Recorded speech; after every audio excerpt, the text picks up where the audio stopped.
Hello, friends. In the last two talks, I tried to make aware of us how to recognize ego in oneself. Talking of listening was the longer subject than my regular 3-minute sessions. However, the need to really grasp the knowledge of why it is present in oneself and how to identify it.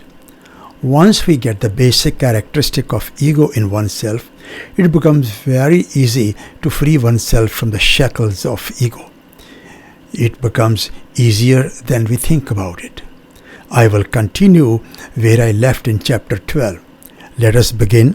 Please pay attention, and I would like to urge all of you that if you do not get it, please mention that in the comments below. Then I will try to clarify that like I did in the last time. Some people like to give you feedback on your conversations, talks, or discussions. If you get to be defensive and an element of anger is arising in you, watch out for your thoughts at that moment. Do you have a tendency that others do work for you and you hesitate to do things for others? Or you do work when people are watching and taking photos or there's a media present? Check it. Other tendencies of getting mad in anger on individuals who disagree with you, who do not offer an attitude of understanding others' point of view. You want to prove that you are right. Does an element of jealousy arises in you as you see others being praised? You try to prove that you deserve to be listened about your achievements and doing or spending quite a bit of time in telling about your own greatness. There's a hesitation if you have to encourage others and praise their effort. You love to criticize. Your thinking about others is very narrow, or shut down your eyes and fail to recognize someone's great effort. If you like to have your own conversation with someone sitting next to you during the others making their point and offer an unwanted criticism of the talk by others, well, that's ego. You walk out making an excuse during the offerings of others or at a time when someone is being honored. Isn't that ego? You are quick to find bad reviews about others' purchases like cars, other such things like house and land and so on.